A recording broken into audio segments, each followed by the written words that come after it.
ની રસોઈમાં આપણું સ્વાગત છે। આજે આપણે બનાવવાના જોવામાં અઘરા લાગતા પાટા ગાંઠિયા એકદમ સરળ રીતે। તો ચાલો એની રેસીપી જોઈ લઈએ।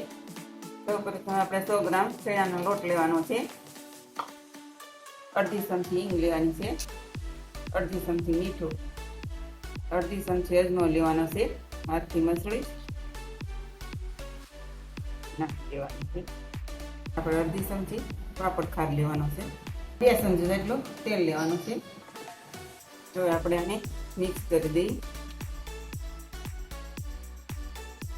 આપણે આમાં થોડું થોડું પાણી એડ કરી લોટ બાંધી લેવાનો છે।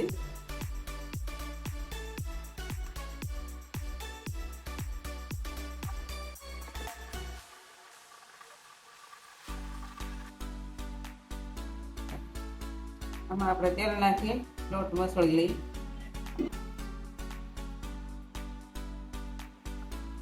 હવે આપણો લોટ રેડી થઈ ગયો છે, આને રેસ્ટ આપી દઈએ અને આપણે ત્યાં સુધીમાં કઢી બનાવી લઈએ।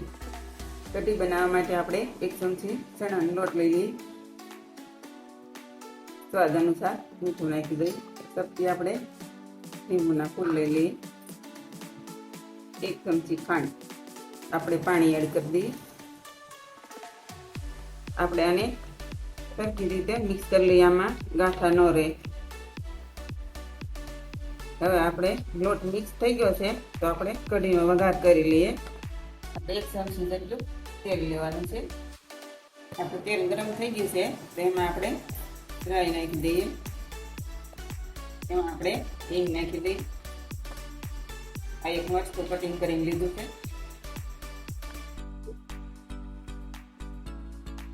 હવે આપણો વઘાર રેડી થઈ ગયો છે, તો આપણે આમાં કઢી એડ કરી દઈએ।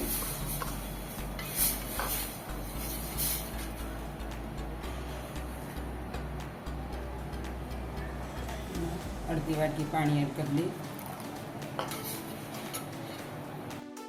અડધી ચમચી હળદર નાખી દઈએ। આપણે મીડિયમ ફ્લેમ ઉપર કઢીને થોડી વાર ઉકળવા દેવાની છે।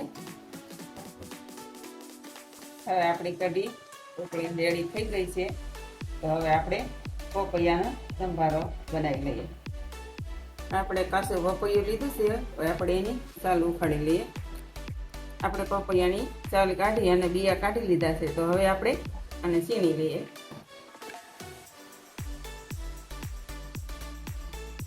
હવે આપણું પપૈયું ખમણાઈ રેડી થઈ ગયું છે, એમાં આપણે અડધી ચમચી ખાંડ, અડધી ચમચી લાલ મરચું, સ્વાદ અનુસાર મીઠું નાખી દઈએ, અડધા લીંબુનો રસ।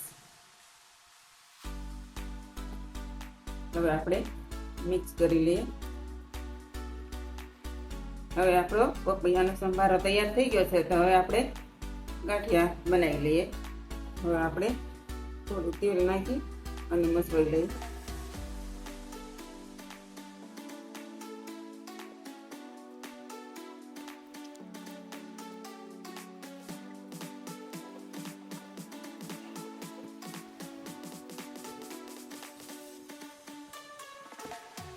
હવે આપણો લોટ મસળાઈ ગયો છે।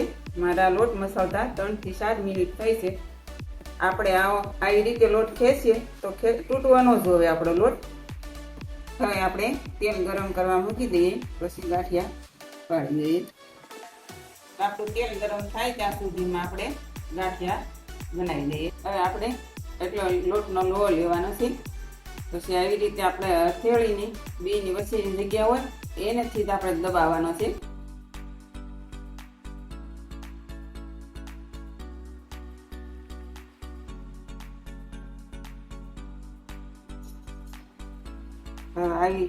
આવી રીતે આપણે ચપ્પુથી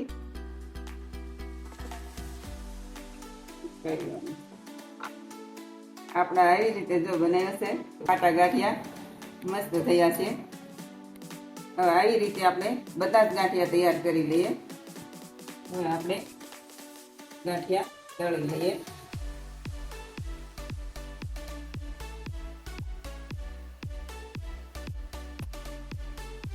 આપણે આને મીડિયમ ફ્લેમ ઉપર તળાવવા દેવાના છે, અને આપણે લાલ નથી થવા દેવાના।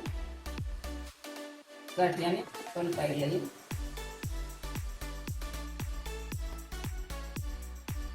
આપણે આને 2 થી 3 મિનિટ તળાવવા દેવાના છે. તો આપણા ગાંઠિયા હવે તળાઈ રેડી થઈ ગયા છે. તો કાઢી લઈએ.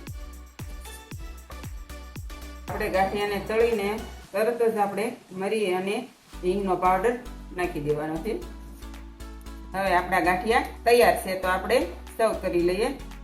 તૈયાર છે આપણા પાટા ગાંઠિયા. તો મેં એને કઢી અને મરચાં અને પપૈયાના સંભારા સાથે સર્વ કર્યા છે.